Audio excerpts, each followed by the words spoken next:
Buenos días, es un gusto saludarlos y poder compartir nuevamente con ustedes la lección de menores. La lección de hoy es la lección número 11 y se titula El Servidor Supremo.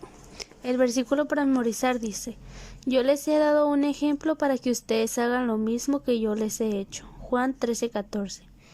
El mensaje dice: Compartimos el amor de Dios con los demás cuando servimos. ¿Has hecho tú alguna vez un trabajo desagradable por otras personas? ¿Estarías dispuesto a hacer lo mismo en favor de alguien que te ha tratado con aspereza? Eso es lo que hace un verdadero servidor. Ahí está, exclamó Pedro, tal como dijo Jesús. ¿Dónde?, preguntó Juan. Cerca del vendedor de canastos. ¿Lo ves? Lleva un cántaro con agua. Vamos rápido porque va en dirección a esa casa. Los dos discípulos siguieron al hombre, lo cual no fue difícil, porque era el único varón que llevaba un cántaro con agua, ya que ese era trabajo de las mujeres. Pedro se alegró porque Jesús les había pedido que hicieran los preparativos para la cena de aquella noche. Cuando el hombre del cántaro entró por el pórtico de la casa, ellos lo siguieron. El dueño de la casa estaba cerca de la puerta. Siguiendo las instrucciones de Jesús, Pedro le dijo: El maestro nos manda preguntarte cuál es la habitación donde puede comer la Pascua con sus discípulos. Aquel hombre los condujo a un amplio aposento situado en el segundo piso, provisto de todo lo necesario. Pedro y Juan miraron a su alrededor. No había mucho que hacer porque ya todo estaba preparado. Atendieron algunos detalles y dejaron todo listo. Solo faltaba la comida. Pedro casi tropezó con el cántaro de agua que el hombre había llevado. Comprendió que el sirviente había llevado agua para que se lavaran los pies antes de comer. De pronto la puerta se abrió y entró el dueño de la casa seguido por sus cocineros que llevaban la comida de la Pascua.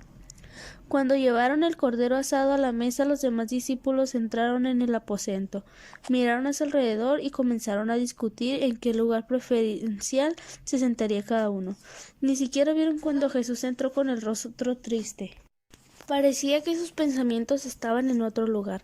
Judas se abrió paso hasta el asiento que estaba junto al de Jesús. Los discípulos dejaron de hablar entre ellos y se sosegaron. Miraron a Jesús y esperaron que dijera algo. El silencio les pareció muy largo. Finalmente Jesús se levantó y se colocó una toalla alrededor de la cintura. Después echó agua en un recipiente y lo puso frente a Judas para lavarle los pies, aunque ya sabía que Judas lo traicionaría.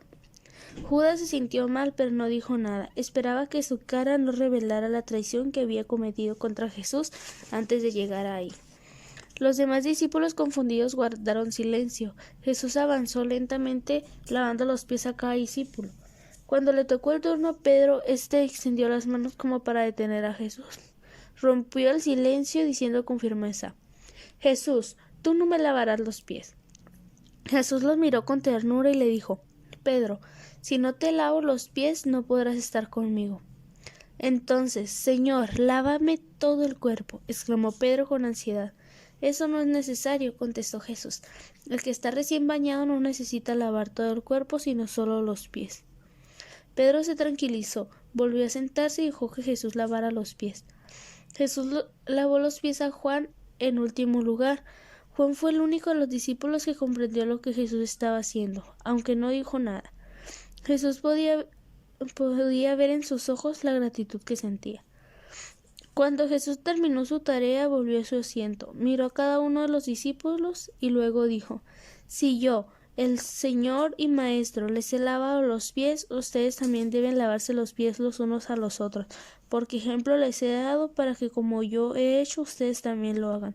Si lo hacen, recibirán bendiciones.